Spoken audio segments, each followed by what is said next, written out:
अंधाराने प्राचीन हवेलीला भक्षकांच्या उच्छृंखलतेने वेढले होते. बाहेरील जगाची आठवण करून देण्यासाठी जुन्या लाल टाईल्सवर पावसाल्याच्या हिंसक गर्जना उरल्या होत्या. ओल्या तलघराच्या मध्यभागी ओल्या मातीच्या आणि शतकानुशतके जुन्या धुलीचा वास होता. दुबईच्या निर्जंतुक गगनचुंबी इमारतींपेक्षा गुदमरणारा विरोधाभास. तो स्थिर उभा होता. त्याच्या डिझायनर शर्टचा महागडा कापड त्याच्या पाठीला चिकटून होता. केवळ ओल्यापणानेच नव्हे तर वर्षानुवर्षे अनुभवलेल्या एड्रेनालाईनच्या अचानक लाटेने भिजला होता. घराची शांतता रिकामी नव्हती. फरशीखाली दीर्घकाल दडलेल्या अव्यक्त गोष्टी आणि इच्छांच्या उपस्थितीने ते जड होते. सावलीत कुठेतरी लाकडाचा तुकडा किंचाळला. पावसाच्या लयबद्ध झटक्यांमध्ये हृदयाच्या ठोक्यासारखा प्रतिध्वनी करत होता, जो तो एकटा नाही हे दर्शवितो. दगडी पायऱ्यांच्या वळणावर मेणबत्तीचा चमकणारा प्रकाश येण्यापूर्वीच्या स्थिर हवेतून मोगरा फुले आणि चंदनाचा सुगंध येत होता. सरिता दुसऱ्या कालातील मृगजलासारखी दिसत होती. तिच्या ओल्या सुती साडीच्या पातळ वक्रांवर सावल्या नाचत होत्या. तिचे मोठे आणि प्राचीन कालातील उदासीन भरलेले डोळे मंद प्रकाशात आर्यनच्या डोळ्यांना भेटले, ज्यामुळे एक विद्युत छाप निर्माण झाला, जो तो दुरुस्त करण्याचा प्रयत्न करत असलेल्या उघड्या वायरिंगपेक्षा अधिक धोकादायक वाटत होता. तिचा श्वास लहान होता, जवळजवळ एक गोंगाट करणारा कुजबुज, जो हवेलीच्या गड लाकडी खिडक्यामधील भेगांमधून येणाऱ्या वाऱ्याच्या आवाजाशी स्पर्धा करत होता. त्या क्षणी समाजाने तिच्यावर लादलेले काकू हे शीर्षक एक विचित्र खोटे वाटले. त्याच्या समोर असलेल्या उत्साही स्त्रीच्या तुलनेत एक अर्थहीन लेबल. आर्यनने एक चूक केली. इटालियन चामड्याचा जोडा शतकानुशतके जुन्या तलघराच्या खडबडीत दगडी जमिनीवर साचलेल्या चिखलावर घसरला. हा धक्का त्याच्या स्वतःच्या चपलाईने टाळता आला नाही, तर सरिताच्या कडक, उबदार हातांनी, जे त्याला सहजतेने पकडण्यासाठी पुढे सरकले. शारीरिक संपर्क शॉर्ट सर्किटसारखा होता. त्याच्या हातावर तिच्या मऊ, कर्कश त्वचेने धक्कादायक लाटा पाठवल्या, ज्यामुळे त्याचा वैश्विक कंटाळवाणा चेहरा चिरडला गेला. तिच्या शरीरातून येणारी उष्णता, बुरशी आणि त्यागाचा वास असलेल्या वातावरणात जीवनाची भट्टी त्याला जाणवत होती. जवळीक इतकी परिपूर्ण होती की तिच्या केसांमधील चमेलीचा सुगंध त्याच्या फुफ्फुसांवर हल्ला करत ऑक्सिजनची जागा एका निषिद्ध आणि जबरदस्त संवेदी नशेने घेतल्यासारखे वाटत होते. ते तिथेच उभे होते, असुरक्षिततेच्या कोरिओग्राफीमध्ये गोठलेले, तर सरिताच्या हातातील मेणबत्ती धोकादायकपणे हलत होती. तिच्या बोटांवर गरम मेणाचे थेंब सांडत होती. आर्यनने माघार घेतली नाही. त्याऐवजी त्याच्या बोटांनी तिच्या मनगटाभोवती सहजतेने बंद केले. महिलेच्या बाह्य शांततेचा विश्वासघात करणारी वेगवान नाडी जाणवली. त्याच्या कपालावरचा थंड घाम खोलीच्या ओलसरपणात मिसळला आणि प्रत्येक सामायिक श्वास नेहमी आज्ञाधारकतेची मागणी करणाऱ्या घरात जवळीक चोरी केल्यासारखे वाटले. त्यांच्या सभोवतालचा अंधारकट रचत होता, प्रकाशाचे वर्तुळ घट करत होता, जोपर्यंत ते दोघेच अस्तित्वात नव्हते. त्यांच्या कुटुंबाच्या वंशाचे नियमन करणाऱ्या सर्व नैतिक नियमांपासून वेगळे होते. हे दशकांपूर्वीच्या रचनेचे पतन होते, जे तलघराच्या शांततेत घडत होते, तर बाहेर वादळ सुरू होते. सरिताच्या चेहऱ्यावरील प्रत्येक तपशिलाचे चित्रण करण्यासाठी त्याच्या डोळ्यांच्या बुबुलाच्या विस्तारात आर्यनिक धक्का स्पष्ट दिसत होता. तो माणूस, जो दुबईमध्ये शस्त्रक्रियेने अचूकतेने नफा आणि तोटा मोजत होता, तो आता त्या अचानक इच्छेचे साधे गणित हाताळू शकत नव्हता. जवळजवळ पडण्याची शारीरिक असुरक्षितता त्याच्या भावनिक पतनाचे रूपक बनली होती. ज्या पाण्यात परत न येण्याची उडी त्याला नेहमीच टाळायला शिकवली जात होती. सरिताने त्याचा हात सोडला नाही. तिचा हात तिथेच राहिला, त्याच्या आयुष्यातील तांत्रिक वरवरच्या गोष्टींच्या महासागरात खऱ्या उबदारपणाचा नांगर. त्यांच्यातील शांतता एक स्पर्शिक संभाषण बनली, जिथे त्वचा असे बोलली जे त्या रूढीवादी गावात कधीही उच्चारण्याची हिंमत करणार नाही. लाल टाईल्सच्या छतावर पावसाचा आवाज आता वडिलोपार्जित हवेलीच्या पोटात त्या गुप्त भेटीसाठी दूरवरच्या टाल्यांसारखा वाटत होता. आर्यनला एक थरथर जाणवत होती, जी पावसाल्याच्या थंडीमुळे नव्हती, तर सरिता तिच्या प्रतिष्ठेला न जुमानता आतूनही त्याच्यासारखी तुटलेली आहे याची जाणीव झाल्यामुळे आली होती. तिच्या डोळ्यांत मेणबत्तीचा प्रकाश प्रतिबिंबित होत होता, ज्यामुळे त्याच्या अनुपस्थित काकांच्या नम्र पत्नीमध्ये त्याला कधीही सापडण्याची अपेक्षा नव्हती. विद्युत ताण इतका दाट होता की तो जवळजवळ त्याला स्पर्श करू शकत होता. एक अदृश्य अडथळा जो तोडण्याची मागणी करत होता, जेणेकरून ते दोघेही शेवटी श्वास घेऊ शकतील. त्या क्षणी दुबईतील त्याच्या मालमत्तेची लक्झरी त्याला खोल अंधारात धरून ठेवणाऱ्या महिलेच्या कच्च्या प्रामाणिकपणाच्या तुलनेत इलेक्ट्रॉनिक जंगसारखी वाटत होती. सरिताने अखेर आर्यनचा हात सोडला, परंतु तिच्या बोटांनी सोडलेल्या उष्णतेचा मागमूस त्याच्या त्वचेला कायमच्या खुणाप्रमाणे जलत राहिला. ती एक पाऊल मागे हटली. मेणबत्तीचा प्रकाश डोलत होता, ज्यामुळे साडीखाली तिच्या शरीराची रूपरेषा अधोरेखित झाली, जी आता दुसऱ्या त्वचेसारखी वाटत होती.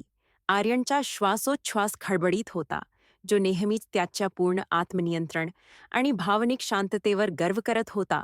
त्याच्यासाठी एक विचित्र आवाज होता. तो काहीतरी बोलण्याचा प्रयत्न करत होता, काहीही जे सामाजिक सुव्यवस्था पुनर्संचयित करेल, परंतु शब्द त्याच्या घशातच मरून गेले. अचानक आणि हिंसक अंतर पुन्हा कमी करण्याच्या इच्छेने गुदमरले. तलघर त्याच्या सावल्या आणि रहस्यांसह त्याच्या संपूर्ण वारशाचा नाश करण्याची धमकी देणाऱ्या अंतर्गत क्रांतीचे केंद्र बनले होते. वरच्या मजल्यावरून येणारा चंदनाच्या उदबत्तीचा सुगंध पावसाच्या धातूच्या वासात मिसळला, ज्यामुळे एक मादक वातावरण तयार झाले, ज्यामुळे आर्यनचा निर्णय ढगाळ झाला. त्याने पाहिले की सरिता तिची साडी एका चिंताग्रस्त हावभावाने समायोजित करत होती. एक अशी हालचाल जी फक्त तिच्या हावभावांच्या सुंदरतेवर आणि तिच्या उपस्थितीच्या ताकदीवर भर देत होती. त्या क्षणी तिच्यात काकू काहीही नव्हते, फक्त एक एकटी स्त्री आणि एक पुरुष होता, जो क्रेडिट कार्डने खरेदी करता नाही अशा गोष्टीसाठी भुकेलेला होता. परंपरा आणि दडपशाहीचा इतिहास असलेला वाडा हवेली त्या दोन हरवलेल्या आत्म्यांच्या पुढील हालचालीची वाट पाहत श्वास रोखून धरत होती. हवेतील वीज स्पष्टपणे जाणवत होती. पापाचे आश्वासन, जे दोघांपैकी कोणीही नाकारू किंवा टाळू शकणार नाही इतके मजबूत वाटत नव्हते. बाहेर वादळ तीव्र झाले, घराचा पाया हादरवणाऱ्या गडगडाटाने, आणि काल्या लाकडी तुल्यांमधून धूळ त्यांच्यावर पडू लागली.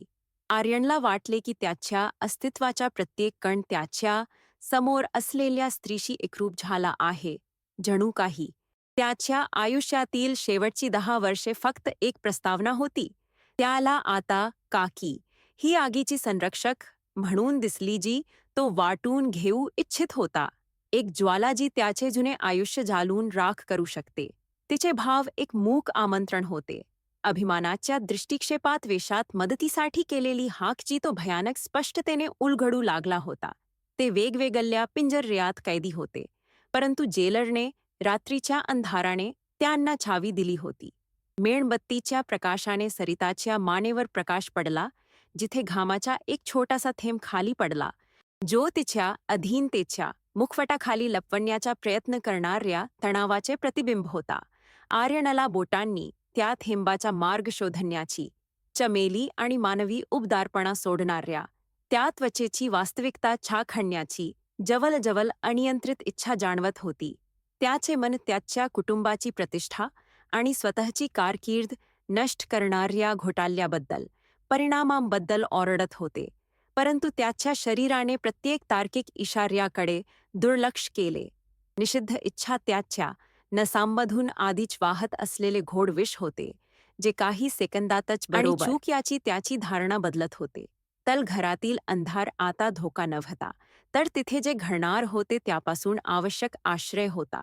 लाकडाच्या कडकडाटाचा आवाज त्यांच्यातील शांततेत बंदुकीच्या गोलीसारखा वाटत होता, ज्यामुळे दोघेही थरथर कापत होते, परंतु एकमेकांपासून दूर जात नव्हते. सरिता एक पाऊल पुढे गेली. मेणबत्ती आता फक्त त्यांच्या चेहऱ्यामधील जागा प्रकाशित करत होती, जिथे त्यांचा श्वास एकमेकांच्या त्वचेला जवळून उबदार करत होता.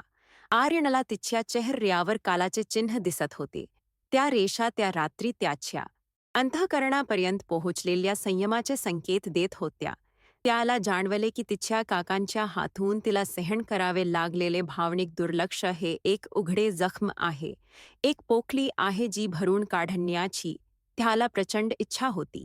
त्या ग्रामीण वातावरणात बहरत असलेल्या एका खोल आणि धोकादायक नात्यासाठी भौतिक रसायनशास्त्र हे फक्त एक ट्रिगर होते. आर्यनच्या डिझायनर कपड्यामधील आणि सरिताच्या साध्या सुती साडीतील फरक हे त्या सांस्कृतिक अथांगतेचे प्रतीक होते ज्यावर ते एकत्र उडी मारणार होते. तो तांत्रिक भविष्य होता. तिला परंपरा जपली गेली होती, पण त्या ओल्या लोणावल्यातील तलघरात ते फक्त रक्त आणि मांस होते आणि एक अशी इच्छा होती ज्याला सीमा नव्हती.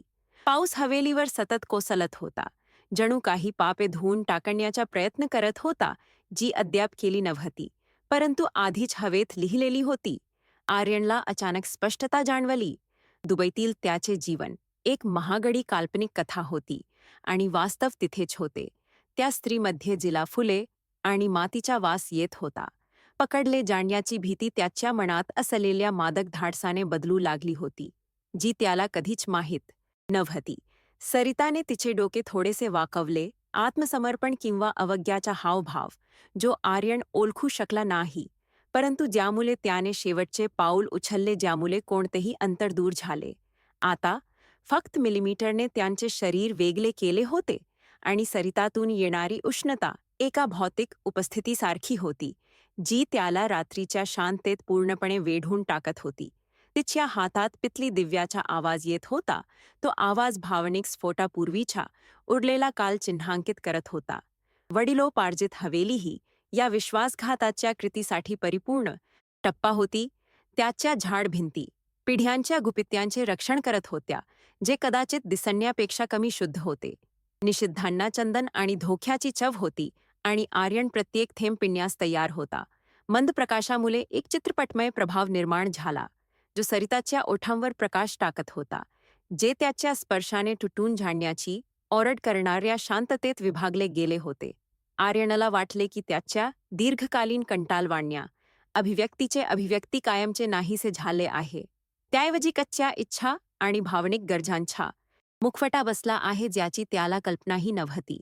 तो संख्यांचा माणूस होता, परंतु त्याच्या समोरील समीकरण अनंत होते आणि शोध प्रक्रियेत स्वतःला पूर्णपणे गमावल्याशिवाय सोडवणे अशक्य होते. तिची असुरक्षितता ही कमकुवतपणा नव्हती. ती त्याला यशस्वी गुंतवणूकदाराचे कवच सोडून फक्त एक माणूस बनण्याचे आमंत्रण होते. त्या ओल्या अंधारात बाहेरील जग त्याचे नियम आणि निर्णयांसह वेगळ्याच परिमाणाचे वाटत होते. आर्यन हलूच पुढे सरकला. त्याच्या बोटांनी सरिताच्या गालावर एक नाजूक स्पर्श केला, जो त्यांच्या डोक्यावर येणाऱ्या वादळाच्या हिंसेशी अगदी विसंगत होता. हा स्पर्श म्हणजे एका मूक कराराचा शेवटचा शिक्का होता. ही रात्र त्यांना स्वतःबद्दल आणि त्यांच्या कुटुंबाबद्दल माहीत असलेल्या सर्व गोष्टी बदलून टाकेल अशी परस्पर स्वीकृती. सरिताचा श्वास एका सेकंदासाठी तिच्या घशात अडकला आणि तिचे डोळे बंद झाले, ज्यामुळे आर्यनच्या स्पर्शाची अनुभूती तिला तिच्या दगडी तुरुंगातून दूर घेऊन गेली. त्यांच्यामध्ये वासनेचे वातावरण एक जिवंत अस्तित्व होते. ओलसरपणा, मोगराचा सुगंध आणि तिथून सुरू होणाऱ्या अपराधाच्या धाडसाने ते भरलेले होते. तुम्ही आर्यनच्या जागी असता तर तुम्ही काय कराल? तुम्ही परंपरांना वर्चस्व गाजवू द्याल की वादळाच्या मध्यभागी तुम्ही या निषिद्ध इच्छेला शरण जाल? तुमचे मसालेदार उत्तर कमेंटमध्ये द्या. त्या ओल्या तलघरात मोह सुरू झाला नव्हता, तर उन्हाळ्याच्या शांत दुपारच्या वेळी, जेव्हा आर्यन अजूनही किशोरवयीन होता आणि सरिता नवीनच्या आलेली वधू होती. त्याला लाकडी खिडक्यांमधून तिला पाहताना आठवलंय, ती एका विसरलेल्या पार्थिव देवतेची शोभा घेऊन चमेलीच्या बागेकडे पाहत होती. त्यावेळेस ही इच्छा केवळ कौतुकाचे गोंधळलेले बीज होते, परंतु दुबईतील एकाकीपणा आणि लक्झरी मॉडेल्सच्या कंटाळवाण्यापणामुळे तो त्या प्रतिमेला आदर्श बनवत होता. सरिता नेहमीच इतर महिलांमध्ये शोधत असलेल्या सौंदर्याचा सुवर्णमानक होती आणि कधीही सापडली नाही. शक्ती आणि सौम्यतेचे मिश्रण जे कोणतेही आधुनिक शहर त्याच्या थंड तंत्रज्ञानाने प्रतिकृती बनवू शकत नाही. अलीकडच्या वर्षांत वाडा हवेलीला आर्यनच्या प्रत्येक भेटी म्हणजे प्रतिकार आणि सामाजिक मुखवट्यांचा त्रासदायक व्यायाम होता, जिथे तो उदासीनतेचे नाटक करत होता तर त्याचे डोले गुप्तपणे तिच्या मागे जात होते. त्याने पाहिले की त्याचे काका तिला सजावटीच्या वस्तूसारखे वागवत होते. घर स्वच्छ ठेवण्यासाठी वापरल्या जाणाऱ्या वडिलोपार्जित फर्निचरचा तुकडा आणि प्रवास करताना परंपरा अबाधित ठेवत होते. प्रत्येक जेवणादरम्यान आर्यनचा मुख राग वाढतच गेला, जिथे तिला दुर्लक्षित केले जात होते. फक्त वापरण्याऐवजी चुंबन घेण्यास पात्र असलेल्या हातांनी तिने स्वतः बनवलेल्या मसाल्यांच्या पदार्थांना वाढले. दुर्लक्षामुळे सरिताचा आत्मा कोमेजत असल्याचे त्याने पाहिले आणि जेवणाच्या टेबलावर त्यांची प्रत्येक गुप्त नजर वेदनादायक सहभागाने भरलेली होती. सरिताला आर्यनमध्ये तिला अनुभवण्यास मनाई असलेल्या प्रत्येक गोष्टीचे प्रतिबिंब दिसले. स्वातंत्र्य, विशाल जग आणि निवडीची शक्यता. तिने पाहिले की त्याचे शर्ट किती व्यवस्थित दाबले गेले होते. त्याच्या परफ्यूमने दूरच्या शहरांना कसे जागृत केले होते आणि तो तिच्याकडे अशा प्रकारे कसा पाहत होता, ज्या प्रकारे गावात इतर कोणीही धाडस करत नव्हते. तिच्यासाठी आर्यन हा गुदमरणाऱ्या खोलीतील एक उघडी खिडकी होता. समुद्राचा आणि यशाचा सुगंध वाहून नेणाऱ्या ताज्या हवेचा श्वास होता, परंतु तिच्या स्वतःच्या प्रतिबिंबित एकाकीपणाचा देखील होता. निषिद्ध इच्छा हे त्याचे छोटेसे रहस्य होते, जे त्याच्या हृदयात खोलवर ठेवलेले होते. लहान हावभावांनी तेजस्वी होते, जसे की त्याने त्याला दिलेला चहाचा कप धरला होता. त्या पावसाळ्याच्या रात्री वर्षानुवर्षे चालणाऱ्या मोहाच्या खेळाने अखेर कौटुंबिक शिष्टाचाराचे नियम आणि ग्रामीण भारतातील रूढीवादी नैतिकतेचे नियम मोडून काढले. तलघरातून वर आल्यानंतर बैठकीच्या खोलीतील तात्पुरत्या शेकोटीसमोर बसलेल्या त्यांच्यातील तणाव जवळजवळ स्पष्ट दिसत होता, जसे की प्राचीन फर्निचरवर धुके पसरले आहे. ते केस सुकविण्यासाठी पांढरे टॉवेल वापरत होते आणि वादळाच्या थंडीमुळे त्यांच्या गुडघ्यांना कधी-कधी स्पर्श होत होता, ज्यामुळे इच्छांचे ठिणगे पडत होते. आर्यनला सरिताच्या अंबर त्वचेवर ज्वाला प्रतिबिंबित होत होत्या. तिच्या काकांनी तिच्यावर अशा दुर्लक्ष आणि मूक क्रूरतेने लादलेल्या सामान्य जीवनापासून तिचे संरक्षण करण्याची तीव्र गरज वाटत होती.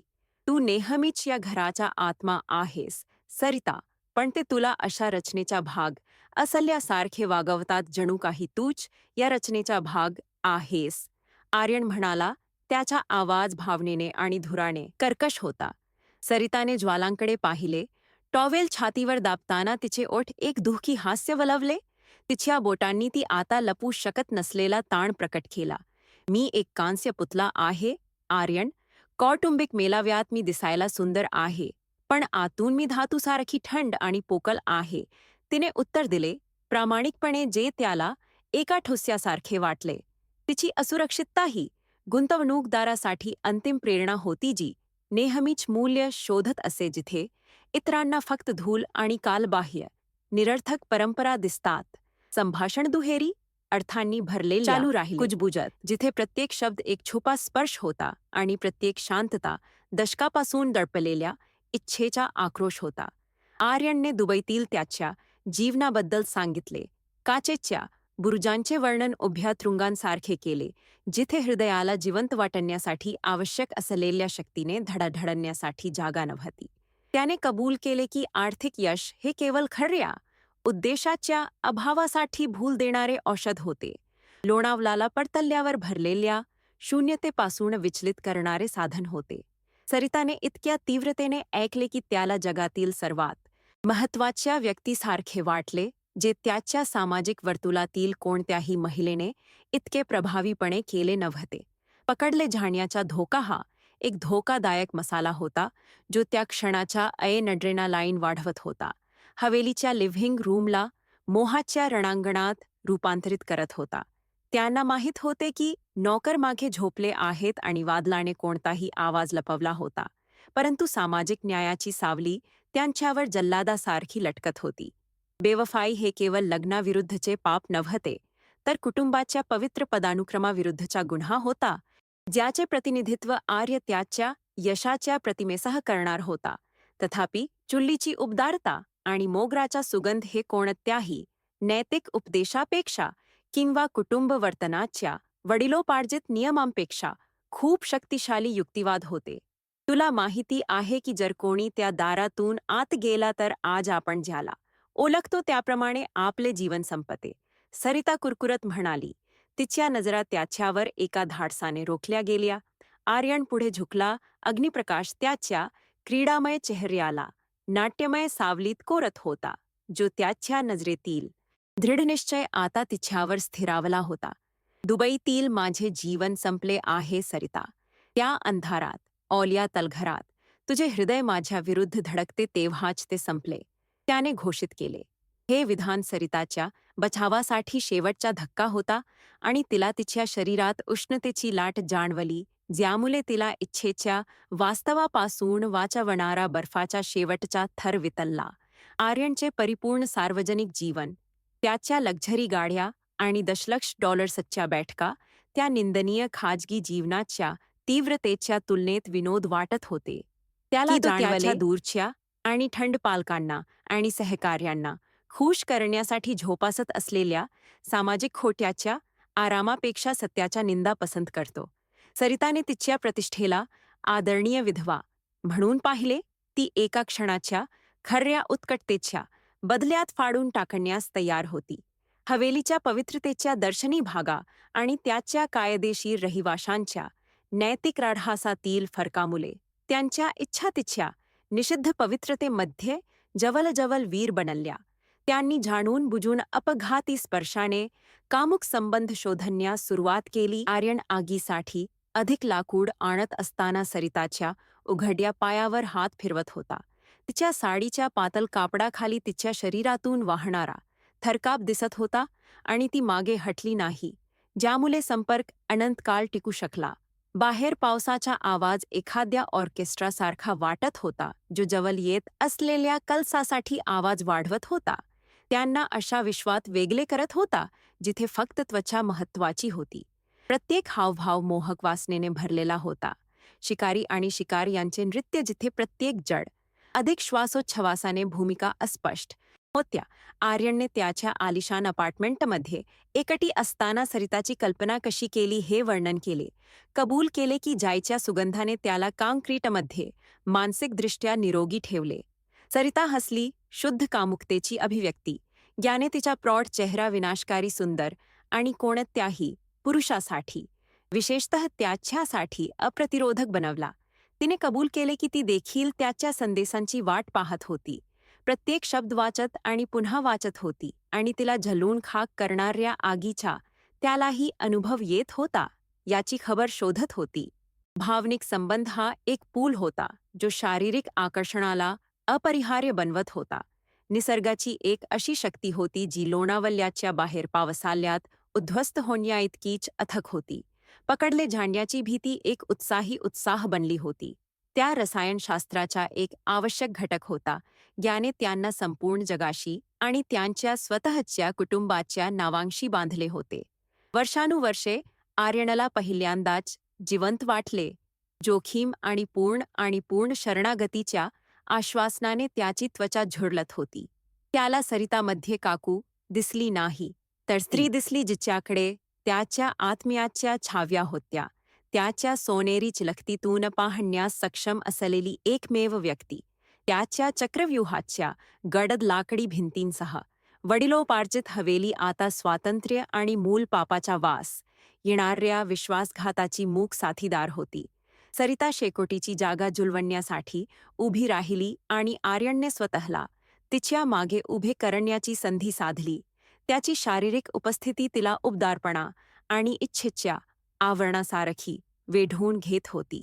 त्याने तिला लगेच स्पर्श केला नाही, परंतु तिच्या मानेवर श्वास जाणवू दिला, जिथे मोगराचा सुगंध सर्वात तीव्र आणि मादक होता. तिने तिचे डोके मागे झुकवले, तिच्या घशातील नाजूक वक्र अग्निप्रकाशात उघड केले, एक आमंत्रणात्मक हावभाव जो आर्यनने मऊ चुंबनाने स्वीकारला. त्याच्या ओठांचा तिच्या त्वचेशी संपर्क हा परत न येण्याचा बिंदू होता, तो क्षण जेव्हा मोहाचा खेळ वास्तवात रूपांतरित झाला.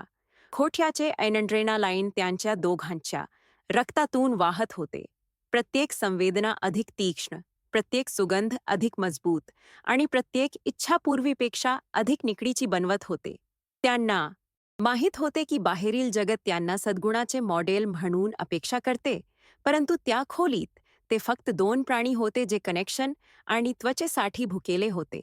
रात्रीच्या थंडी आणि त्यांच्या शरीरातून निघणाऱ्या उष्णतेतील फरकाने उत्कटतेचे एक सूक्ष्म हवामान निर्माण केले, जे सर्व तर्क किंवा कारणाकडे दुर्लक्ष करत होते.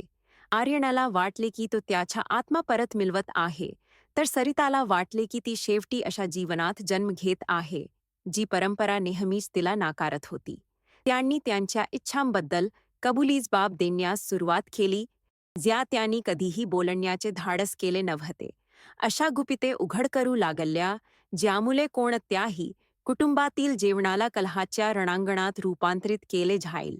आर्यनने तिच्या त्वचेवर तिच्या दागिन्यांच्या आवाजाबद्दल त्याच्या कामुकतेबद्दल सांगितले, तर सरिताने कबूल केले की तो फक्त एका नजरेने वातावरणावर कसा नियंत्रण ठेवतो हे तिला आवडते. मौखिक जवलिकतेने भौतिक आगीला आग लावली, इच्छेचे एक स्वयंचक्र निर्माण केले जे त्यांच्यातील उर्वरित विवेकाला भस्मसात करण्याची धमकी देत होते. शेकोटीच्या ज्वाला आणि पावसाच्या दरम्यान कुजबुजत सत्य प्रकट होण्याच्या भाराखाली हवेली कण्हत होती. मोहाचा खेळ त्याच्या कलसाला पोहोचला होता. आर्यन सरिताचा चेहरा हातात धरून होता. त्याचे अंगठे तिच्या ओल्या ओठांना मालकी भावनेने घासत होते, ज्यामुळे ती थरथर कापत होती. त्याला आता वयाचा फरक किंवा कुटुंबाचा संबंध दिसला नाही. त्याला फक्त ती स्त्री दिसली जिने त्याला यंत्रांच्या जगात पुन्हा माणूस वाटायला लावले. सरिताला त्या तरुण विश्लेषकामध्ये तो माणूस दिसला ज्याच्याकडे त्या हवेली आणि त्या निर्जीव लग्नाशी बांधलेल्या साखल्या तोडण्याचे धाडस होते. ते दोघे जण वादलात एकमेकांना सापडले होते आणि विश्वासघात हा एकमेव जीवरक्षक बोट होता. वाडा हवेली त्यांच्या इच्छेच्या आकारापेक्षा खूपच लहान झाली होती. प्रत्येक खोली त्यांच्या आठवणींनी भरलेली होती, ज्या आता या नवीन आणि निषिद्ध वास्तवाने बदलल्या जातील. आर्यनला माहीत होते की दुबईला परतण्याचा आणि त्याच्या निर्जंतुक जीवनाकडे परतण्याचा मार्ग बंद झाला आहे, कारण सरिताचे सत्य सिद्ध केल्यानंतर तो पुन्हा कधीही उदासीनता दाखवू शकणार नाही. तिला हे देखील माहीत होते की घराचा रक्षक म्हणून तिचे जीवन संपले आहे. त्याच्या उपस्थितीने ते अधिक धोकादायक आणि रोमांचक गोष्टीत रूपांतरित झाले आहे. दोघांनीही मोहाचा खेळ जिंकला होता आणि आता बक्षीस म्हणजे ते त्यांच्या आत्म्याच्या सर्व शक्तीने स्वीकारणार होते ते पाप. त्यांनी एकमेकांकडे पाहिले, त्यांच्या डोळ्यांनी सूर्योदयासोबत येणाऱ्या परिणामांची पूर्णपणे स्वीकृती दर्शविली, परंतु उद्या दुर्लक्ष करण्याचा दृढनिश्चय केला. त्यांच्यातील शांतता आता तणावाची नव्हती, तर अपेक्षेची होती. खोल पाण्याला रोखून ठेवणाऱ्या धरणाच्या निश्चित तुटण्यापूर्वीची शांतता. आर्यनला वाटले की तो अखेर घरी पोहोचला आहे. लाकडी भिंतींमुळे नाही, तर त्या महिलेमुळे जी त्याच्याकडे स्वतःच्या प्रतिबिंबाच्या भुकेने पाहत होती. खेळ संपला होता. आता वास्तव सुरू झाले होते. खोलीच्या सावल्या आणि आधीच कमी होऊ लागलेल्या शेकोटीच्या उरलेल्या उष्णतेच्या दरम्यान सरिताने आर्यनच्या छातीवर हात ठेवला. त्याचे हृदय तिच्या फासल्यांवर धडधडत असल्याचे जाणवत होते. महागड्या सूटखाली तो ज्या उत्कटतेने लपवण्याचा प्रयत्न करत होता, त्याचा प्रत्यक्ष पुरावा. तुला खात्री आहे का, आर्यन? एकदा आपण ती रेषा ओलांडली की कुटुंब राहणार नाही, गाव राहणार नाही आणि आपल्यासाठी शांती राहणार नाही. तिने शेवटच्या कुजबुजात इशारा दिला. आर्यन हसला. धाडसाचा हावभाव ज्ञाने मानव आणि देवांच्या नियमांसमोर त्यांचे भाग्य कायमचे सील केले. मला कधीही शांती मिळाली नाही, सरिता. आता मला जे हवे आहे ते म्हणजे फक्त तूच मला देऊ शकशील ती आग. आम्हा दोघांनाही कितीही किंमत मोजावी लागली तरी. हवेलीच्या सावल्या त्यांच्या भोवती जवळ येत होत्या, निषिद्ध मिलनाला अंधाराचा पडदा देऊन आशीर्वाद देत होत्या, ज्याने त्यांना आणखी काही तास जगापासून इतरांपासून वाचवले.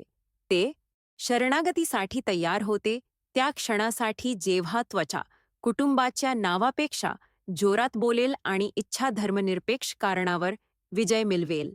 बाहेर वादळ चालूच होते, परंतु आता ते फक्त आतील यातनाची पार्श्वभूमी होती जी त्याच्या परिवर्तनाच्या शिखरावर पोहोचणार होती. खोट्याच्या खेळामुळे त्यांच्यापैकी कोणीही त्यांच्या अर्थहीन जीवनात अनुभवलेले सर्वात कच्चे आणि सुंदर सत्य त्यांच्या समोर आले होते. जेव्हा हवेलीचा जुना आणि गोंगाट करणारा टेलिफोन भूतकाळातील धोक्याच्या घंटासारखा आग्रह करत वाजला, तेव्हा तणाव पोहोचला. एका टोकाला. आर्यनचा काका, सरिताचा नवरा, कर्कश आवाजात घोषणा करत होता की वादलामुळे त्याला नियोजित वेळेपेक्षा लवकर परतण्यास भाग पाडले आहे आणि तो काही तासांत येईल. त्याच्या आवाजाचा आवाज बर्फाच्या पाण्याच्या बादलीसारखा होता, परंतु आर्यन आणि सरितातील आग विझवण्याऐवजी तो हताश झाला. पावसाळ्यात पूर्वी अंतहीन वाटणारा काल आता दोघांकडून त्वरित आणि अंतर्मुखी निर्णयाची मागणी करणारा क्रूर उलटीगिनती बनला होता. त्यांनी एकमेकांकडे पाहिले आणि घाबरलेल्या त्या क्षणी आयुष्यभराच्या दडपशाहीच्या संचित इच्छेने शेवटी आणि निश्चितपणे तर्कशक्तीचा पराभव झाला. आर्यनने सरिताला अशा तत्परतेने स्वतःकडे ओढले की त्याने नकार दिला नाही. त्याचे ओठ तिच्या चुंबनात तिच्याशी भेटले, ज्यामध्ये अश्रूंचे मीठ आणि चंदनाचे मध छाकले गेले. ते फक्त उत्कटतेने नव्हते, त्या कुटुंबात त्यांनी कधीही न निवडलेल्या भूमिकांसाठी त्यांना शिक्षा केलेल्या नशिबाविरुद्ध बंड करण्याचे हे कृत्य होते. सरिताचे शरीर त्याच्या विरुद्ध वाकले होते. तिचे हात आर्यनच्या केसांना भुकेने पकडत होते, जे दशकांच्या भावनिक आणि शारीरिक दुर्लक्षाचे ऑर्ड करत होते. वाडा हवेली त्या शरणागतीच्या ऊर्जेने कंप पावत होती, जणू काही अगदी गडद लाकडी तुल्या एका नवीन आणि धोकादायक वास्तवाच्या जन्माचे साक्षीदार होत होत्या. त्यांचा श्वास आता एकरूप आणि धडधडणारा मेघगर्जनेच्या आवाज आणि घड्याळाच्या टिकटिकमधील जागा भरून काढत होता. आर्यनची ओलसर त्वचा सरिताच्या उबदार त्वचेला पापी कोमलतेने सरकलेल्या साडीच्या रेशमाखाली भेटली, जी परंपरा लपवण्याचा प्रयत्न करत होती. ते सत्य प्रकट करत होती. प्रत्येक स्पर्श हा एक शोध होता, निषिद्ध प्रदेशांचा नकाशा होता, जो त्यांनी आता इच्छा आणि परस्पर गरजेनुसार स्वतःचा म्हणून दावा केला होता. मोगराचा सुगंध गुदमरणारा बनला त्या क्षणाच्या घामात आणि उष्णतेत मिसळला. एक कामुक वातावरण तयार केले, जे कोणताही लक्झरी के नमेरा योग्यरित्या टिपू शकत नव्हता. ते आता काकू आणि पुतण्या राहिले नाहीत. ते फक्त दोन मानव होते, जे केवळ परिपूर्ण आणि प्रामाणिक शारीरिक संपर्कच देऊ शकतात अशा वैधतेसाठी भुकेले होते. पकडले जाण्याच्या भीतीची जागा आता मुक्त होण्याच्या धाडसाने घेतली, जरी त्या वादली रात्रीसाठीच का असेना. तुझ्या बाहूमध्ये जिवंत वाटल्याशिवाय आणखी 1 मिनिट घालवण्यापेक्षा मला उद्या हद्दपार व्हावेसे वाटेल. सरिता आर्यनच्या मानेवर कुजबुजली. तिचे शब्द त्यानंतरच्या उत्कटतेच्या स्फोटासाठी अंतिम इंधन होते. भावनिक गुरुत्वाकर्षण आणि सामाजिक सभ्यतेच्या नियमांना आव्हान देणारा कलस. आर्यनने घट्ट पकड घेऊन उत्तर दिले. संरक्षणाचे त्याचे वचन त्याने जवळजवळ धार्मिक श्रद्धेने शोधलेल्या त्वचेच्या प्रत्येक इंचावर सील केले होते. एकेकाली तुरुंग असलेला हा वाडा एका नवीन आणि निषिद्ध धर्माचे मंदिर बनला होता, जिथे त्याग ही प्रतिष्ठा होती आणि बक्षीस आत्मा होता. ते एकमेकांमध्ये हरवले होते, तर बाहेरील जग पहाटे येणाऱ्या संघर्षासाठी तयार होते. भेटीचा वेग वाढला. लहान वाक्ये आणि व्यत्यय आणणारे उसासे समोरचा दरवाजा उघडण्यापूर्वी अस्तित्वात येण्याची घाई असलेल्या प्रेमाची निकड दर्शवितात. सरिताच्या स्पर्शाने त्याच्या अस्तित्वाचा प्रत्येक भाग पुन्हा निर्माण होत असल्याचे आर्यनला जाणवले, जणू काही ती दुबईतील त्याच्या आयुष्यातील थंड संगमरवरी दगडातून एका नवीन पुरुषाची मूर्ती बनवत आहे. दुसरीकडे तिलाही त्याच्या हाताखाली फुलताना घरगुती कर्तव्यांच्या थराखाली आणि रिकाम्या कुटुंबाच्या अपेक्षांखाली दबलेले स्त्रीत्व परत मिळवताना जाणवले. कलस फक्त शारीरिक नव्हता, तो एक भावनिक वलण होता, जिथे दोघांनीही ठरवले की पापाचे सत्य हे सद्गुणाच्या खोट्यापेक्षा श्रेयस्कर आहे. वादल बाहेर शिगेला पोहोचले, जे त्यांना आत ग्रासणाऱ्या संवेदनांच्या यातनांचे प्रतिबिंब होते. तुम्हालाही तणाव आणि रहस्यांनी भरलेली कहाणी आवडत आहे का? एक लाईक द्या आणि चॅनेल सबस्क्राईब करा, जेणेकरून तुम्ही प्रभावी शेवट चुकवू नका. आता चला पुढे जाऊया, कारण पहाट येत आहे आणि त्यासोबतच त्याचे परिणामही. आर्यनची बोटे सरिताच्या बोटांनी एकमेकांत गुंफली. तेव्हा त्याच्या छातीतून घामाच्या धारा येत होत्या, क्षणिक आनंदाच्या पलीकडे जाणारे एकतेचे संकेत. त्याला माहीत होते की त्या रात्रीनंतर जर ती स्त्री त्याच्या शेजारी नसेल तर दुबईची विलासिता त्याच्या तोंडात राखेसारखी वाटेल. सरिताने त्याच्याकडे अशा तीव्रतेने पाहिले की त्याने त्यालानी शस्त्र केले. तिच्या डोळ्यांनी एका महिलेला उघड केले जिने शेवटी तिच्या नशिबाचा ताबा घेतला होता. किंमत असूनही त्यांचे रहस्य आता फक्त विश्वासघात राहिले नाही, ते अशा कुलाविरुद्ध स्वातंत्र्याचा जाहीरनामा होता जो त्यांना फक्त कुटुंबाच्या बुद्धिबलाच्या पटावरील तुकड्यांसारखे पाहत होता. खोलीतील अंधार हा त्यांच्यामध्ये प्रज्वलित झालेल्या प्रकाशासाठी एकमेव सुरक्षित आश्रय होता. एकेकाली त्यांना वेगळे करणाऱ्या विद्युत तणावाने आता त्यांना एकाच इच्छापत्रात मिसळले. एक इच्छा जी तर्कशक्तीवर मात करते आणि दशकांच्या सामाजिक आणि नैतिक परिस्थितीवर मात करते. आर्यनला जाणवले की वाडा हवेली तिच्या सर्व रहस्यांसह त्या जुन्या कार्पेटवर जे घडत होते तितके खरे आणि धोकादायक काहीही कधीच पाहिले नव्हते. सरिताच्या प्रत्येक उसासा चुकीच्या वेळी तो योग्य माणूस होता याची पुष्टी करत होता, परंतु चूक ही त्याने केलेली एकमेव योग्य गोष्ट होती. पापाचा कलस म्हणजे संपूर्ण मुक्तता. खोल पाण्यात उडी मारणे जिथे तल नव्हता, फक्त इच्छेचा प्रवाह होता. ते जगाच्या न्यायाला सामोरे जाण्यास तयार होते, कारण त्यांना आधीच उत्कटतेने न्याय दिला गेला होता आणि त्यांची सुटका झाली होती. पावसाळ्याचा आवाज कमी होऊ लागला, ज्यामुळे असे दिसून आले की पावसाला ऋतू त्या राखाडी आणि प्रकट होणाऱ्या पहाटेला बदलत आहे ज्याची त्यांना भीती आणि इच्छा होती. आर्यनने सरिताला आपल्या बाहूमध्ये गुंडाळले. खिडक्यामधून थंडी येऊ लागली होती आणि आता त्यांच्या शरीरात एड्रेनालाईन थोडे कमी होत होते. त्यांना माहीत होते की त्यांच्या काकांच्या परत येण्याची उलटी गिनती जवळजवळ संपली आहे, परंतु भीतीला आता त्यांच्या हृदयात स्थान राहिले नाही. इच्छेने तर्कशक्तीवर विजय मिळवला होता आणि पाप त्यांचे नवीन पवित्र बनले होते. एक सत्य जे ते आयुष्यभर वाहून नेतील. परिवर्तन पूर्ण झाले होते. दुबई विश्लेषक आणि घरकाम करणारा आता अस्तित्वात नव्हता. फक्त आर्यन आणि सरिता राहिले. येणाऱ्या संघर्षाचा ताण हवेत विजांच्या कडकडाटानंतर ओझोनच्या सुगंधासारखा लटकत होता. शांतता फक्त काही मिनिटे टिकेल असे आश्वासन. आर्यनने सरिताच्या कपालावर चुंबन घेतले. आदर आणि प्रेमाचा हावभाव जो त्या वादली रात्री सुरुवातीला त्यांना एकत्र करणाऱ्या वासनेच्या पलीकडे गेला. ती त्याच्याकडे हसली, एका मुक्त स्त्रीचे स्मित ज्याला माहीत होते की तिचे जीवन पुन्हा कधीही आंधळ्या आज्ञाधारकतेच्या एकाकी राखाडीकडे परत येणार नाही. त्यांनी भावनिक आणि शारीरिक रुबिकॉन ओलांडले होते आणि त्यांच्या मागे असा कोणताही पूल नव्हता जो सामान्य स्थितीत परत येण्यासाठी पुन्हा बांधता येईल. पापाचा कलस म्हणजे एका नवीन जीवनाचे बीज होते जे त्यांना वास्तविक जगात जिवंत ठेवण्यासाठी संघर्ष करावा लागेल. आता ते फक्त लहान वाक्ये उच्चारू शकत होते. शारीरिक थकवा आणि मानसिक स्पष्टता दोन निषिद्ध प्रेमींमध्ये पवित्र शांततेची जागा निर्माण करत होती. मी जात नाही, आर्यनने पुष्टी केली. त्याचा आवाज शतकानुशतके जुन्या हवेलीच्या सावलीत एका गंभीर शपथेसारखा वाटत होता जो आता त्यांच्या मालकीचा होता. मला माहीत आहे, सरिताने उत्तर दिले. तिचा आवाज दृढ आणि इतक्या वर्षांच्या एकांतता शांततेत तिच्यासोबत असलेल्या संशयाच्या थरथरण्याशिवाय ते शेवटच्या लढाईसाठी सज्ज होते. त्या क्षणासाठी जेव्हा मुखवटे पडतील आणि संपूर्ण कुटुंबासमोर सत्य उघड होईल. त्या अविस्मरणीय आणि परिवर्तनकारी रात्रीच्या संपूर्ण आत्मसमर्पणाने नशिबावर शिक्कामोर्तब झाले होते. शेकोटीची उष्णता आता फक्त अंगार होती, परंतु त्यांच्या आतली आग सकाळच्या थंडीला तोंड देत असलेल्या तीव्रतेने जलत राहिली. आर्यनने सरिताच्या चेहऱ्याचे रूप पाहिले. त्याला त्या वादलाबद्दल खोल कृतज्ञता वाटली ज्ञाने त्याला दर्शनी भागामागील सत्य पाहण्यास भाग पाडले. त्याला जाणवले की खरे यश संख्येत नाही, तर समाजाने अस्पृश्य आणि कायद्याने निषिद्ध मानलेल्यांवर प्रेम करण्याच्या धैर्यात आहे. सरिताला पहिल्यांदाच एक पूर्ण स्त्री म्हणून पाहिले गेले.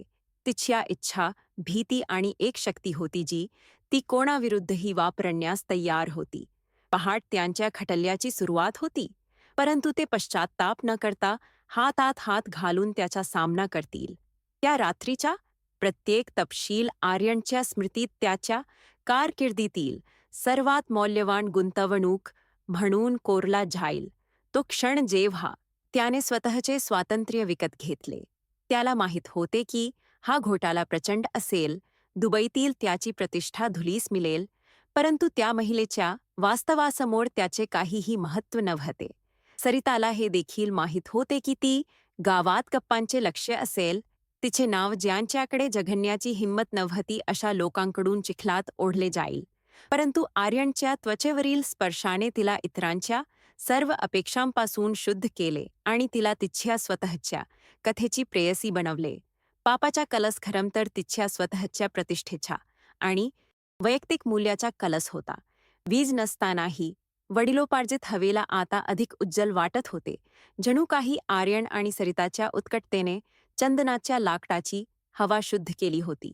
आर्यनला एक विचित्र शांतता जाणवली. एखाद्या व्यक्तीची शांतता ज्याने सर्वस्व खोटे गमावले आहे आणि फक्त जे खरे आणि अविनाशी आहे तेच उरले आहे. त्याला माहीत होते की त्याच्या काकांशी होणारा संघर्ष हिंसक असेल, पण आता त्याच्यात 10 पुरुषांची ताकद होती, कारण त्याला माहीत होते की तो कशासाठी लढत आहे. सरिताने खंबीर हाताने तिची साडी समायोजित केली. तिचे डोळे एका दृढ निश्चयाने चमकत होते, ज्यामुळे भीती किंवा संकोचाला जागा नव्हती. ते प्रेमाच्या गुन्ह्यात भागीदार होते आणि जगाच्या न्याय सत्यासमोर फक्त एक दूरचा आवाज होता. इच्छाशक्तीने तर्क जिंकला होता, परंतु या प्रक्रियेत तिने तर्काचे एक नवीन रूप निर्माण केले होते. कोणत्याही मृत परंपरेपेक्षा आनंद आणि प्रामाणिकपणाचे तर्क. आर्यनला वाटले की तो शेवटी कंटाळवाणेपणा आणि तांत्रिक वरवरच्यातेच्या दीर्घ झोपेतून जागे होत आहे, खरी आवाज, स्पर्श आणि भावनांच्या जगात जागे होत आहे. सरिता स्वतःला तिच्या स्वतःच्या नशिबाची राणी म्हणून पाहत होती. आता कांस्य पुतला नाही, तर मांस, रक्त आणि अदम्य उत्कटतेने बनलेली स्त्री.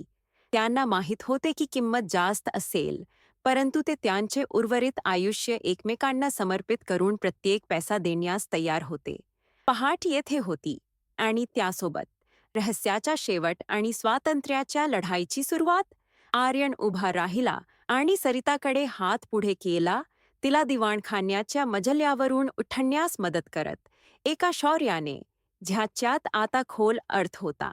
आपण त्यांचा सामना एकत्र करू सरिता, तो म्हणाला आणि त्याच्या आवाजात कोणतीही शंका नव्हती. फक्त एका पुरुषाची खात्री होती ज्याला त्याचे अंतिम ध्येय सापडले आहे. तिने त्याचा हात स्वीकारला. तिचा छोटासा, अनुभवी हात त्याच्या हाताशी पूर्णपणे झुलत होता, ज्यामुळे एक असे बंधन निर्माण झाले जे जगातील काहीही तोडू शकत नाही. सकाळच्या शांत पावसातून हवेलीकडे येणाऱ्या कारचा आवाज प्रतिध्वनित झाला, जो दुर्लक्षित पती आणि निर्णय घेणाऱ्या कुटुंबाच्या आगमनाचे संकेत देत होता. पापाचा कलस अंतिम सामाजिक आणि वैयक्तिक परिवर्तनाचा कलस बनणार होता. वाडा हवेलीच्या प्रवेशद्वारावर ओल्या रेतीवर टायर कुरकुरीत करण्याचा आवाज मृत्यूदंडाच्या शिक्षेसारखा होता, पण आर्यन आणि सरिता वेगळे झाले नाहीत. ते खोलीच्या मध्यभागी राहिले. पहाटेचा राखाडी प्रकाश त्यांच्या आत्मसमर्पणाच्या पवित्र गोंधळाचे दर्शन घडवत होता. जमिनीवर पांढरे टॉवेल आणि त्यांच्या त्वचेवर ओलसर चमक.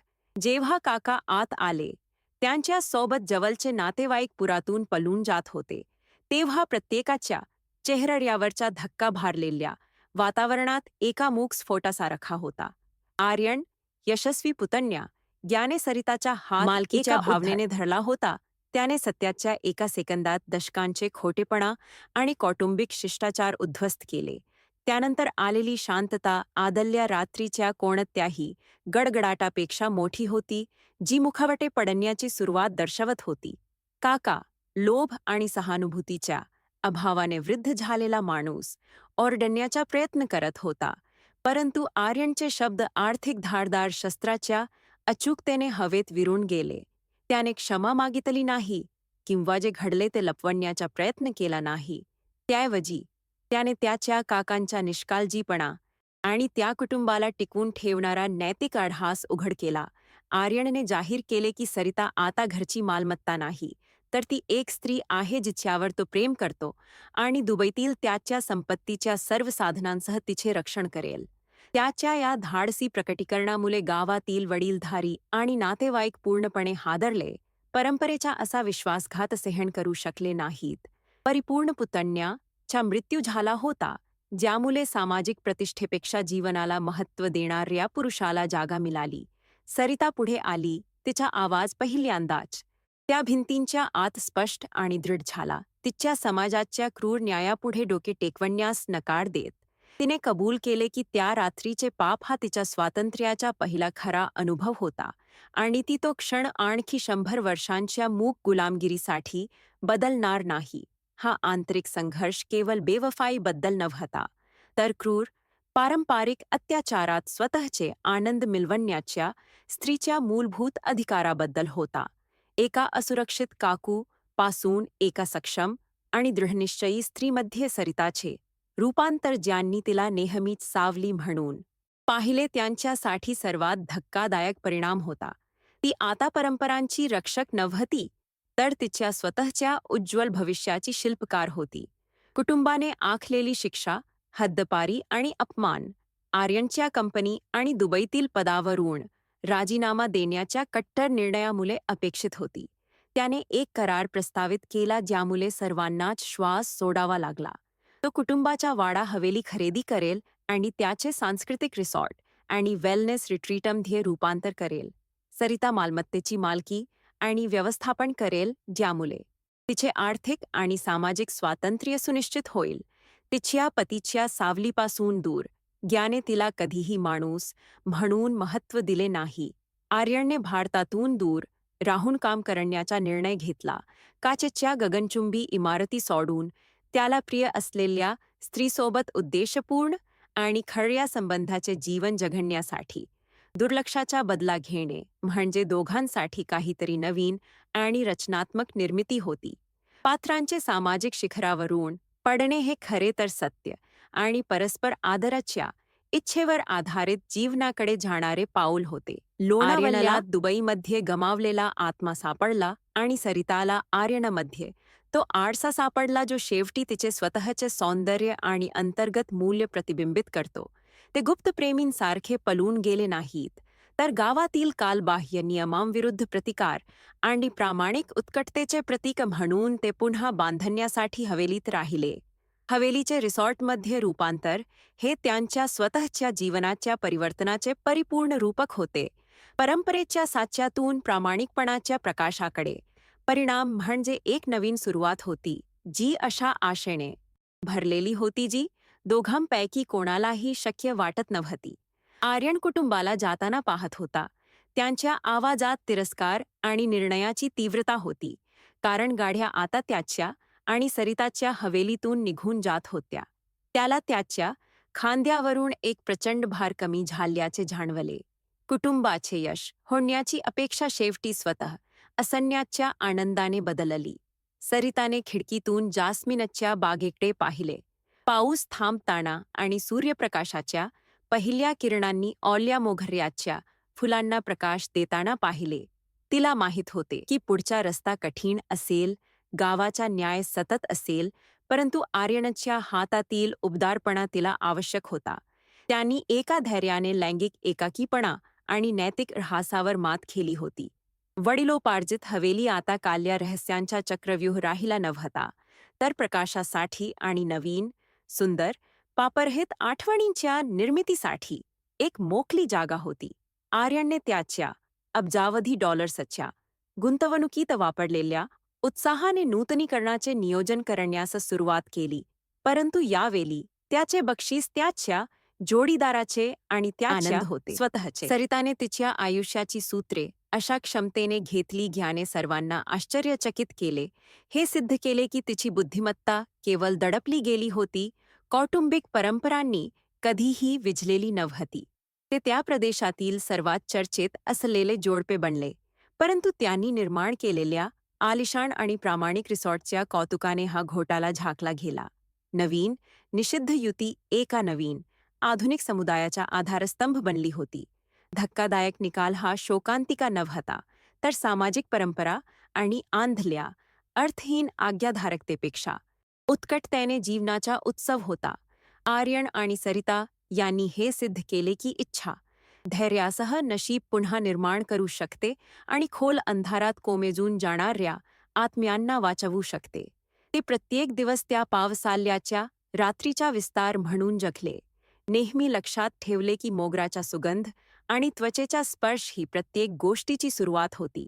भौतिक विलासिता आता एक मोठे उद्दिष्ट पूर्ण करत होती. जवळजवळ नष्ट झालेल्या घराच्या ओल्या तलघरात जन्मलेल्या प्रेमाचे रक्षण करणे, ते त्यांच्या स्वतःच्या नशिबाचे स्वामी होते. त्यांना मुक्त करणाऱ्या पापाने एकत्रित केले होते. सरिता आता प्रवास करत होती, अनुपस्थित पतीची मूक साथीदार म्हणून नाही, तर जगभरातील लोकांना आकर्षित करणाऱ्या यशस्वी व्यवसायाचा चेहरा म्हणून. आर्यन नेहमीच तिच्यासोबत होता, भाच्या म्हणून नाही, तर एक जोडीदार म्हणून. ज्याने तिला प्रकाश पाहिला जेव्हा जगाला फक्त सावली दिसत होती. पापातून जन्मलेले त्यांचे नाते, इच्छा ही खोल, परिपक्व आणि परिवर्तनकारी प्रेमाचा पाया कसा असू शकते याचे एक उदाहरण बनले. लाल टाइल्स आणि गर्द लाकडासह वाडा हवेली, जीवन फुलवण्यासाठी काही परंपरा तोडल्या पाहिजेत याचा जिवंत पुरावा होता. प्रत्येक दिवसाची पहाट त्या शेकोटीच्या उष्णतेच्या उबाने त्यांनी सील केलेल्या वचनबद्धतेचे नूतनीकरण होते. आर्यनचे निश्चित परिवर्तन त्याच्या स्मितमध्ये दिसून येत होते, जे आता कंटाळवाणेपणाचे नव्हते, तर दुबईतील कोणत्याही पैशाने खरेदी करता येणार नाही अशा खोल आणि खर्या समाधानाचे होते. त्याने भव्य पार्ट्या किंवा वरवरच्या संबंधांना चुकवले नाही, कारण सरिताच्या शेजारी लोणावल्याच्या चैतन्यशील शांततेत त्याला आवश्यक असलेले सर्व काही होते. तिने याउलट कधीही कोणालाही तिच्या वयाच्या किंवा विधवा किंवा पत्नीच्या सामाजिक स्थितीच्या आधारावर तिचे मूल्य परिभाषित करण्याची परवानगी दिली नाही. त्यांनी एक असे जग निर्माण केले जिथे कामुकता आणि आदर हातात हात घालून चालत असे. त्यांच्या निंदनीय मिलनाच्या ताकदीवर शंका घेण्याचे धाडस करणाऱ्या सर्वांना आव्हान देत. याचा परिणाम म्हणजे कुटुंबाच्या भूतकाळातील बंधनांवर मानवी इच्छाशक्तीचा विजय. प्रत्येक हावभाव आणि निर्णयात त्यांच्या निषिद्ध आणि जिवंत सत्याचा स्वीकार करून दोघांनी मिळवलेल्या आंतरिक शांतीच्या समोर सामाजिक शिक्षा अप्रासंगिक बनली. आर्यन आणि सरिता स्थानिक दंतकथा बनल्या. ही कथा दुबईतील एका पुरुषाबद्दल, कुजबुजली गेली ज्ञानेचमेली आणि चंदनाच्या लाकडाच्या स्त्रीसाठी सर्वस्व सोडले. त्यांना दंतकथेची पर्वा नव्हती, फक्त स्पर्श, नजर आणि घोटाळ्याच्या राखेवर त्यांनी बांधलेल्या जीवनाच्या वास्तवाची. आता हवेलीतून उबदारपणा आणि उत्कटतेची ऊर्जा उमटत होती. सामाजिक देखावा आणि रिकाम्या विलासिता पलीकडे सत्य शोधणाऱ्यांना आकर्षित करत होती. ते पुरावे होते की निषिद्ध प्रेम हा सर्वांचा मजबूत पाया असू शकतो. दरवर्षी पावसाला येत राहिला, पण आता छतावर पडणारा पावसाचा आवाज एकाकीपणाच्या भीतीला नव्हे तर उत्सवाचे आमंत्रण होता. आर्यन आणि सरिता ज्या खोलीतून सुरुवात झाली त्याच खोलीत बसून जुन्या कालावर हसत रिसॉर्ट आणि त्यांच्या कुटुंबाच्या उज्ज्वल भविष्याची योजना आखत असत. त्यांनी हे सिद्ध केले की दुःखी जीवनाचा विश्वासघात करणे हे स्वतःशी आणि दुसऱ्याशी असलेल्या निष्ठेचे सर्वात मोठे कृत्य आहे. प्रेरणादायी शेवट सर्वांना आठवण करून देत होता की इच्छा, आवड आणि पूर्ण स्वातंत्र्याचा हक्क परत मिळवण्यासाठी कधीही उशीर झालेला नाही. ते आनंदी होते आणि त्यांच्या टीकाकारांविरुद्ध ते करू शकत असलेले ते सर्वात मोठे अपमान होते. त्यांच्या जुन्या आणि नवीन जीवनातील फरक दिवस आणि रात्र सारखा होता आणि आर्यन दररोज वीज खंडित झाल्याबद्दल कृतज्ञ होता, ज्यामुळे तो तलघरात गेला होता. सरिता पुन्हा तरुण वाटत होती. तिचे सौंदर्य एका पुरुषाच्या प्रेमाच्या सुरक्षिततेत फुलत होते, ज्याने तिला खरोखर जशी होती आणि नेहमीच राहू इच्छित होती. त्यांना आता खोटे बोलण्याची गरज नव्हती, कारण त्यांच्या मिलनाचे सत्य येणाऱ्या कोणत्याही सामाजिक किंवा आर्थिक वादळाला तोंड देण्याइतके मजबूत होते. वाडा हवेली शतकानुशतके राहील, पण आता तिची कहाणी काल, कुटुंब आणि जगाच्या तर्काला आव्हान देणाऱ्या प्रेमाची असेल. हा धक्कादायक शेवट खरं तर एकमेकांशी नेहमीच संबंधित असलेल्या दोन हृदयांसाठी सर्वात नैसर्गिक संकल्प होता. आर्यन आणि सरिता संध्याकाळी बागेत एकत्र फिरत होते. मोगराचा सुगंध त्यांच्या निषिद्ध आणि आता पवित्र मिलनावर सतत आशीर्वाद म्हणून हवेत तरंगत होता. त्यांना माहीत होते की त्यांची कहाणी प्रेरणा आणि कलंक देत राहील, आणि ते त्यांच्या स्वतःच्या इच्छेने आणि धैर्याने लिहिलेल्या स्क्रिप्टचा एकही स्वल्पविराम बदलणार नाहीत. दुसऱ्याच्या स्क्रिप्टनुसार जगण्यासाठी आयुष्य खूप लहान होते आणि ते एका अशा नाटकाचे नायक होते ज्याचा शेवट खोल शांततेत झाला. शेवट म्हणजे देहावर आत्म्याच्या आणि उद्देश किंवा उत्कटतेशिवाय अस्तित्वाच्या थंडपणावर देहाचा विजय होता. शेवटी शब्दाच्या प्रत्येक अर्थाने ते एकमेकांचे घर होते. हवेलीची शांतता आता हास्य, योजना आणि त्या प्रेमाच्या आवाजांनी भरली होती, जी प्रत्येक स्पर्शाने आणि प्रत्येक नजरेने स्वतःला नवीन बनवत होती. आर्यन आता दुबईचा गुंतवणूकदार राहिला नाही आणि सरिता आता लोणावलाची काकू राहिली नाही. त्या फक्त 2 प्राण्यांपैकी एक होत्या ज्यांनी मोक्ष मिळविण्यासाठी पाप निवडले. या प्रभावी अंताने वेदनेचा एक अध्याय बंद केला आणि लोणावला पर्वतांच्या आकाशाखाली अनंत शक्यतांचे पुस्तक उघडले.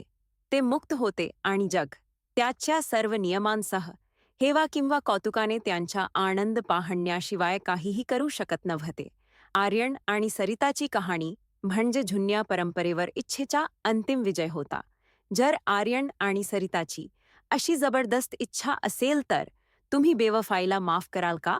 जर तुम्ही कधीही असे निषिद्ध प्रेम जगले असेल किंवा जगाल तर इच्छेला कोणतेही नियम नसतात, अशी टिप्पणी करा. मानवी हृदयाबद्दल तुम्हाला माहीत असलेल्या प्रत्येक गोष्टीला आव्हान देणाऱ्या अधिक वास्तविक, धक्कादायक आणि प्रेरणादायी कथांसाठी चॅनेलची सदस्यता घ्या.